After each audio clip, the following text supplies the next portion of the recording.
I'm Jack. And I'm Amy. And welcome to the Fluent Daily English Channel. It's great to have you with us. It is, but I have to be honest with you right off the bat, Amy.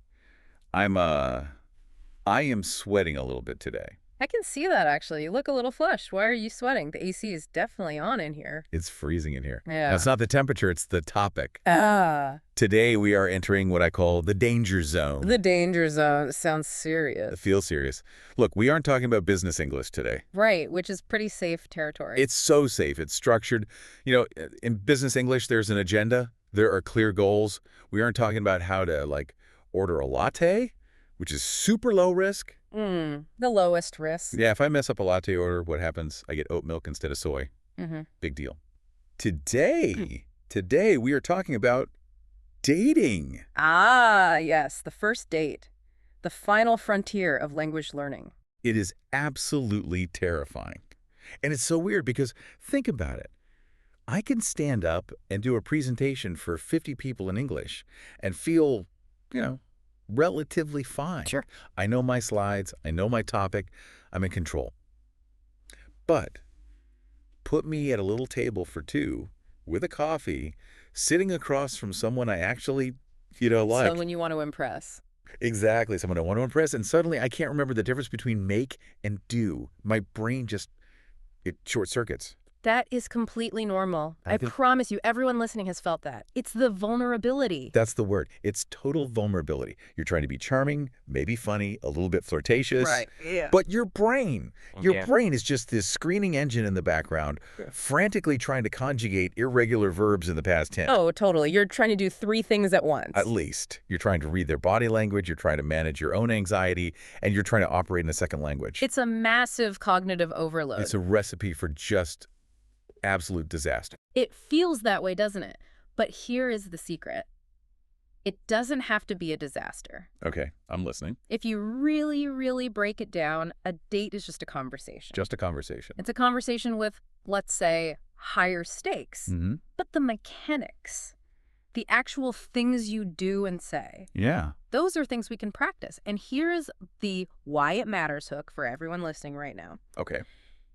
If you can handle a first date in English, if you can be funny and polite and engaging while you're under that kind of romantic pressure, you can handle literally any social situation or business meeting effortlessly. That is a really, really good point. I never thought of it that way. It's true. If you can survive staring into someone's eyes while you're worrying if you have spinach in your teeth and speaking a second language, a boardroom presentation is nothing. it's a walk in the park. A literal walk in the park. Exactly. So our mission for today's deep dive is a little different. This isn't a lecture. We are not just going to read grammar rules at you. No, please don't. We are going to do a first date simulation. A live role play. Oh my gosh. I love it, even if it's making my palms sweat. We're going to cover the three most critical phases. Okay. 1, breaking the ice. 2, keeping the flow. And 3, the dreaded bill payment. The bill. Ugh. And to make this realistic, we're going to stay in character. We're going to act this whole thing out. Okay, so I will play the role of the guy trying desperately not to mull it up. A classic role. And I will be your date. I'll be Amy, the woman you met. Let's say we met on an app and we've been chatting for a few days. Okay, stakes are set. I like you. You seem cool from your texts, and I really, really don't want to look like an idiot. Well, let's see if you can get a second date, Jack. Are you ready? I think so. Let's do this. All right. We need to set the scene. This is the arrival, the moment before we even speak. So for everyone listening, I want you to just close your eyes for a second. Okay. Imagine the sound of a nice, trendy coffee shop. You can hear that espresso machine hissing in the background, that specific shh sound of milk steaming. Yeah, I hear it. There's the little clinking of ceramic cups against saucers, and maybe some, I don't know, smooth jazz or indie acoustic music playing softly. Okay, I'm there. I can smell the roasted beans. It smells like overpriced coffee and anxiety. A familiar combination. I'm walking in the door. I see you. You're sitting at a table near the window. Right. You're walking over to meet me. Now, Jack, you need to deliver the opening line. The opening line. Okay. This is the first impression. The adrenaline is probably peaking right now. My advice, don't overthink it. Just go. Okay. Here I go. I'm walking up. I see you. Clears throat loudly. Hi. Hi. Amy. You. Wow. Close. Close. You have them on. That's good. Please, chair. Oh, Wow. Mario breaks into laughter. Cut. Jack, oh my goodness. That was tragic. I could feel the crash and burn while it was happening. My whole body cringed. You have clothes on? I panicked. My mind went completely blank. I saw you were wearing a really nice outfit, but my brain just gave me the single noun clothes. And you just ran with it. And I just wanted to say something true. I didn't want to lie. Well, it was definitely factually accurate, I'll give you that. But let's analyze why that failed so spectacularly, because that hesitation is so common for learners. Okay, please. You got stuck. You were caught between trying to describe what you saw and trying to be polite. And I ended up just stating an obvious fact. A painfully obvious fact. I mean, I sounded like an alien who just landed on Earth and is trying to blend in. Greetings, human. You are wearing textiles. Exactly. And that makes the other person feel incredibly awkward. Yeah. Because they don't know how to respond to. You're wearing clothes. Do I say thank you? Do I say, yes, I am?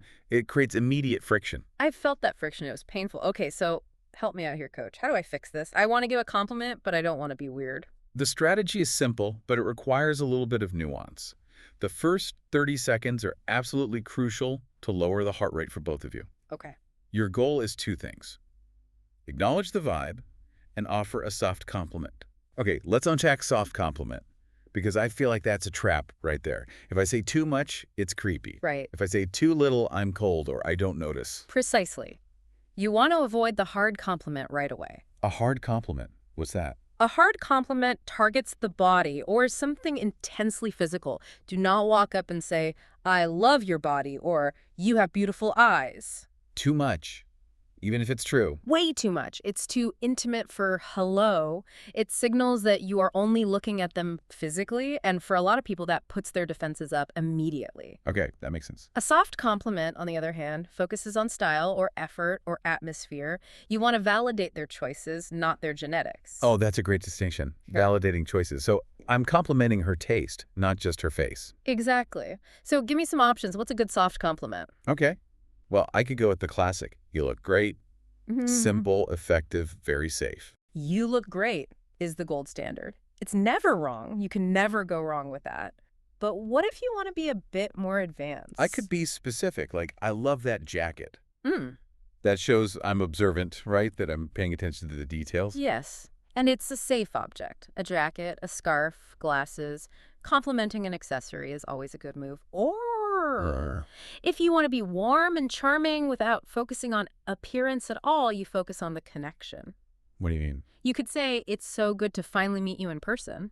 Ooh, I like that one. Yeah. I really like that one. It bridges the gap between the texting phase and reality. Right. He says, I've been looking forward to this. Exactly. It makes the other person feel valued from the very first second. Now, what about the second part? You mentioned the vibe. Right. Acknowledge the vibe. Because if I just give a compliment and then stare, the silence returns. the tension just builds right back up again. So silence is so heavy. Correct. You need to pivot to the environment to break that tension. We call this triangulation. Triangulate. Instead of it just being me looking at you and you looking at me, which can be really intense, Yeah.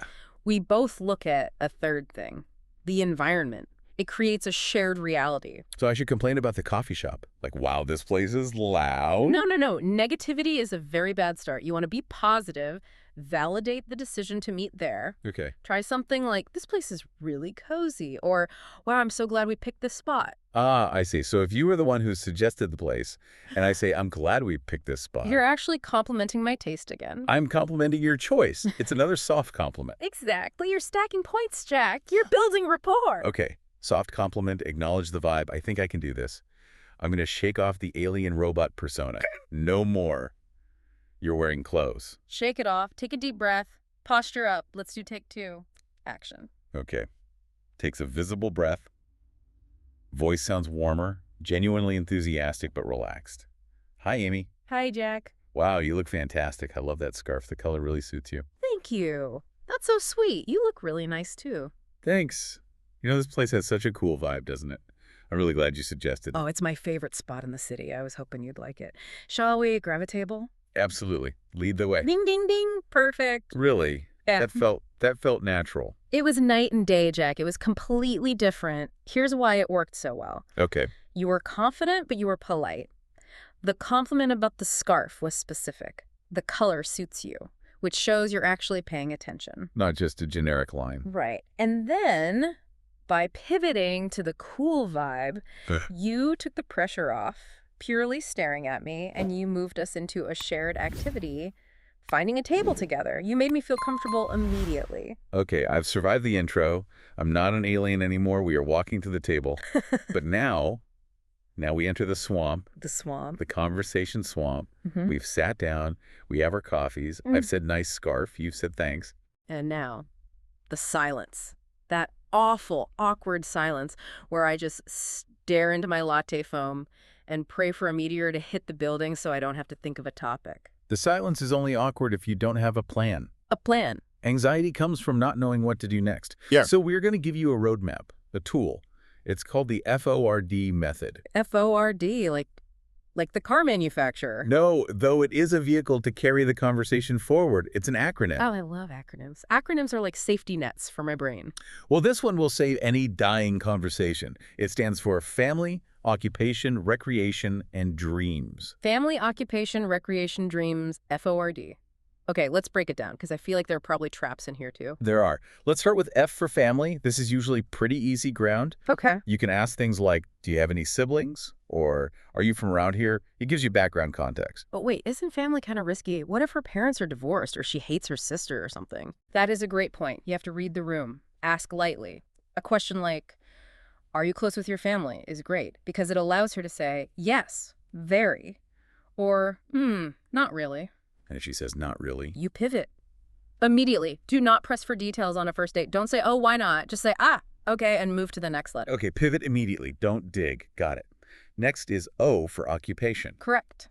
What do you do for work? Or how is your job treating you? This one feels, I don't know, a bit boring. It feels like a networking event. I work in accounting.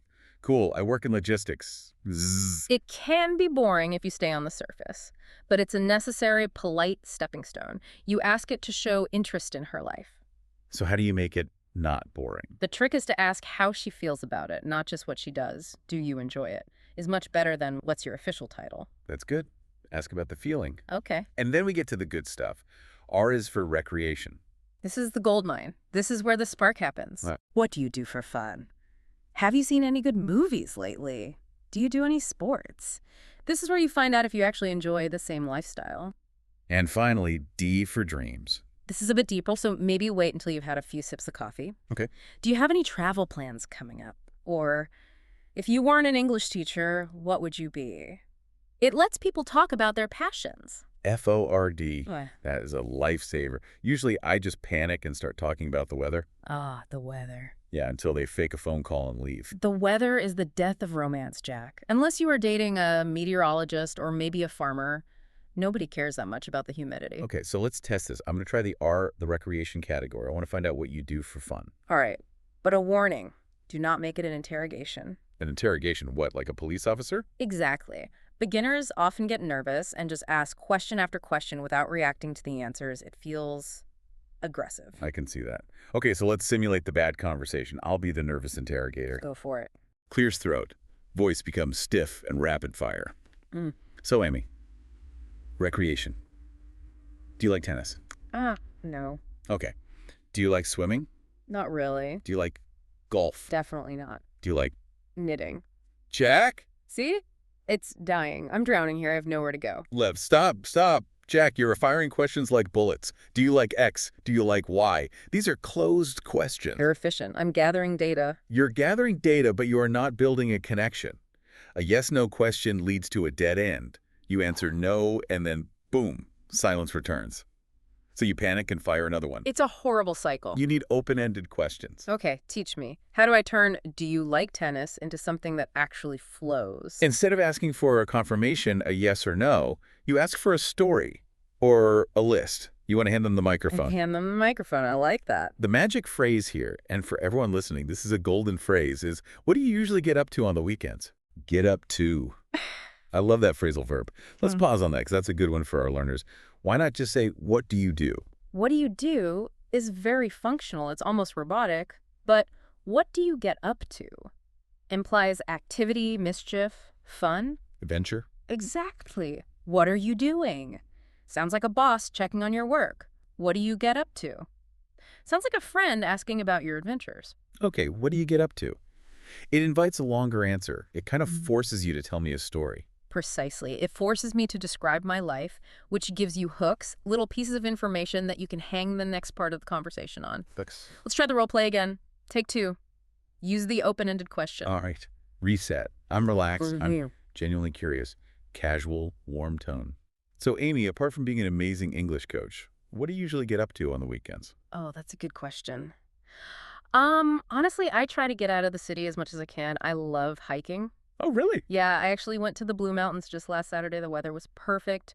No way. I love hiking too. Seriously. I was just looking at trails up there on an app last night. Where did you go exactly? Claps gently and scene. Jack, that was perfect. That felt so much easier. It didn't feel like work at all. It wasn't work. Because I gave you a piece of information hiking, and you immediately grabbed it. You found common ground. Yeah. And did you notice what you did when I said hiking? The very first thing you said, I said, no way. yes, you reacted. And that brings us perfectly to the next critical skill, active listening. Or, as I like to call it, don't be a zombie. Don't be a zombie, as in dead silence. Yes, Jack, this is a huge cultural point that a lot of learners miss. Okay. In some cultures, parts of East Asia or Scandinavia, for example, listening quietly is a sign of deep respect. It means, I am absorbing your wisdom. I will not interrupt you. Right, because interrupting is rude. In a lecture, yes, or in a business meeting. But in an English-speaking social context, especially a date, total silence while someone is speaking implies boredom. It looks like you've checked out. It looks like you're just planning your grocery list in your head. So I have to interrupt them. Not interrupt to take over the conversation. We call that the hijacker. And that's also bad. You don't want to be that guy. What's the hijacker? The hijacker is the person who says, oh, you went hiking. Well, I climbed Mount Everest. Laughs. Yeah. Don't one-up them. That's terrible. Exactly. You want to interrupt just enough to encourage. We need little verbal nods, little sounds. We call these reaction phrases. Okay, give me the toolkit.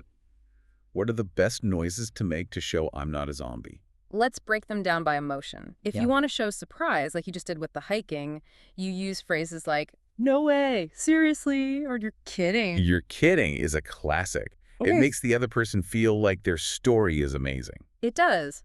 But the tone matters, right? If you say it with a flat tone, sarcastic voice, you're kidding. It sounds mean. Yeah, that's sarcasm. It has to go up at the end. You're kidding. Yeah, High energy. got it. Upward inflection. Okay, what else? Now, if the date tells you something bad or something unfortunate, you need to show sympathy. Right. Phrases like, oh no, that's such a shame, or my personal favorite, what a nightmare. What a nightmare is strong. It really validates their pain. It says, I'm on your side. Exactly. And finally, to show general interest, just to keep them talking. Really, that's fascinating. Or the ultimate weapon, tell me more. Tell me more. That's the best. It basically guarantees another 5 minutes of conversation without me having to think of a new topic. It does. Now, let's demonstrate why this matters so much. We are going to do a simulation of a bad listener. I want you to be a zombie. I want you to give me zero feedback. I can do zombie, brains, silence. Go ahead. Okay, so I'm telling you a story. Tone becomes complaining and venting. So, Jack, you won't believe it, but last week I had the absolute worst day. My car broke down in the pouring rain, and then I realized I'd lost my phone, so I couldn't call anyone for help, and I had to walk 3 miles home. Long dead pause. Cool. Gasps dramatically, Jack. I want to throw my hot coffee directly at your face right now. That was so cold. Laughing. It felt terrible to say. I saw your face just drop. You just poured your heart out about this disaster, and I gave you nothing. I just gave you. Cool. It felt like you didn't care at all. It felt like you were just waiting for me to stop talking so you could finally leave.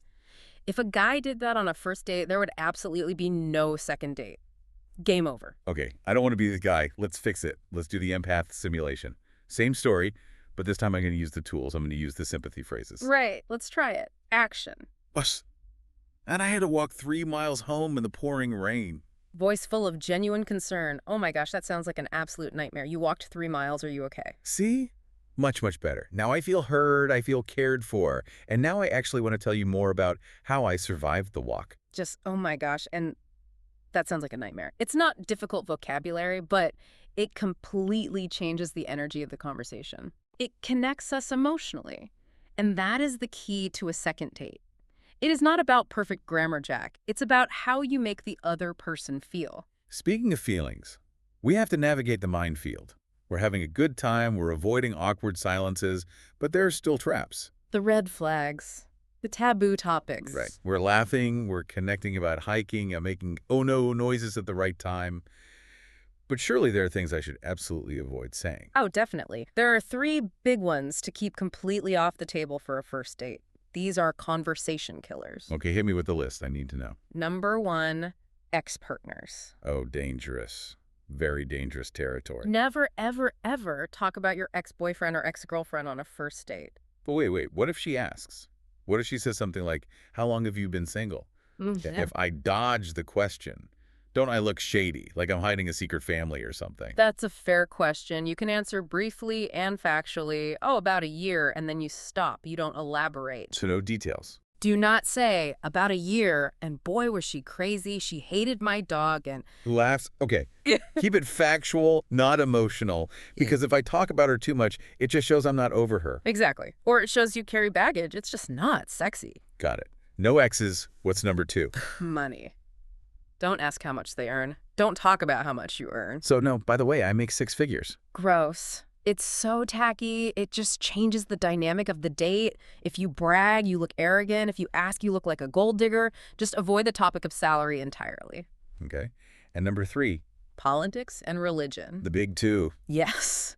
Unless you met at a political rally or a church, keep it light. You don't want to start a huge, passionate argument before the appetizer arrives. So just to clarify for everyone listening, I probably shouldn't say my ex-girlfriend hated politics, but she was rich.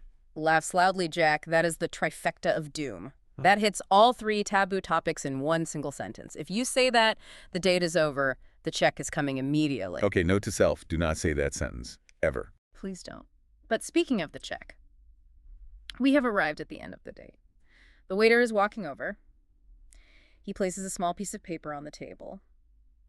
The bill. Dramatic, deep tone.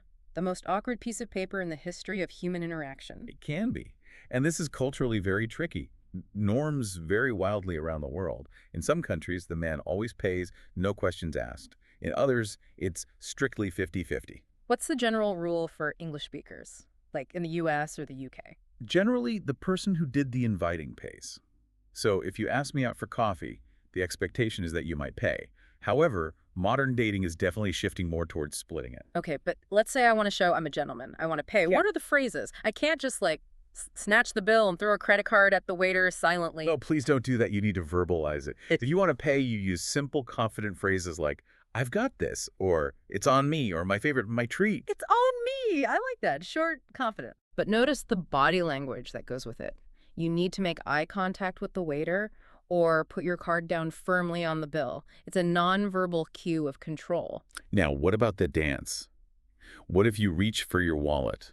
The fake reach. Ah, the fake reach. It's a delicate cultural dance. I might reach for my purse just to be polite, even if I expect you to pay. It shows I'm not taking you for granted. So it's a test. It's sort of a test. If I reach for my wallet, you have a choice. You can say, shall we split the bill? Or the old-fashioned phrase, let's go Dutch. Going Dutch means 50-50. Yes, though split the bill is much more common and natural now. But Jack, if you really want to impress, if you want to end on a high note, Yes. you need to execute the I insist maneuver. The I insist. It sounds like a wrestling move. It's a verbal wrestling move. It's all about confidence and timing. Let's role play it. I want you to shut down my attempt to pay, but be charming about it. Okay. The scene is set. The check has arrived. It's sitting there, glowing with awkward energy. I see the check. I'm reaching into my purse. Oh, let me get my share. How much was my coffee? Firm, warm tone, slightly lower pitch. No, put that away. It's on me. Oh, are you sure? It's really no trouble. I'm sure. You picked this great place, so I'll get the coffee. Well, Let's try that again. You need to push back a little more so I can use the power phrase. got it. Okay, take 2. Are you sure? I can just give you cash for mine. Absolutely. I insist. Well, thank you, Jack. That's very sweet of you. Exhales loudly. How was that? Did it land? Smooth. Very, very smooth. I felt powerful saying I insist. Yeah. It's like a final confidence statement. It is a power phrase. It shows generosity and decisiveness. It's very attractive. It tells me I can take care of things. I managed to pay without sweating. I think. I think we survived the date, Amy. We did more than survive, Jack. I think we thrived. Okay, let's do a quick post-date debrief. Any major mistakes? No spaghetti on my shirt. Clean shirt. Check. No long, awkward silences where I just stared at the ceiling and prayed for death. None. You used the FORD method perfectly. Yeah. You pivoted from occupation to recreation seamlessly. And I didn't mention my rich political ex-girlfriend. A major, major victory. And most importantly, you listened. You gave me those no way and oh my gosh reactions that made me feel really interesting and special. So how do I close this out? We're standing outside the coffee shop now. This is the final awkward moment. Do I deliver a monologue about my undying love for you? Absolutely not. No. Keep the exit simple. Don't overtalk. Don't ruin the good vibe. Good. Just say, I had a really great time today. Simple. Honest. Or if you're feeling confident, we should do this again sometime. We should do this again sometime. It's simple, but it's ambiguous, but hopeful. And if she says, I'd love that, then you know you've won. You've secured the second date. And then I text her. Not immediately. Give it a little space. Let the mystery build. Maybe text her tomorrow. But how to text in English is a whole other danger zone. Oh man, emojis, waiting times, the difference between haha and lol. I can't wait for that one. That really sounds like a nightmare. For now, though, we have a challenge for our listeners. Yes, homework, but fun homework, not grammar drills. Exactly. This week, your challenge, should you choose to accept it, is to use the FORD method family, occupation, recreation, dreams with someone. It could be a friend, a colleague, or even a stranger at a bus stop if you're feeling brave. And the real challenge is to focus specifically on those open-ended questions. Don't be a policeman. Don't ask, do you like bread? Ask, what do you usually get up to? See if you can find that common ground. See if you can make them tell you a story. Precisely. Well, this has been incredibly enlightening. I feel slightly less terrified of the dating world now. Thank you. You're welcome, Jack. It was a pleasure to go on this practice date with you. Thank you for listening to the Fluent Daily English Channel. Don't be afraid of dating in English. It really is the best and fastest way to become fluent. See you next time.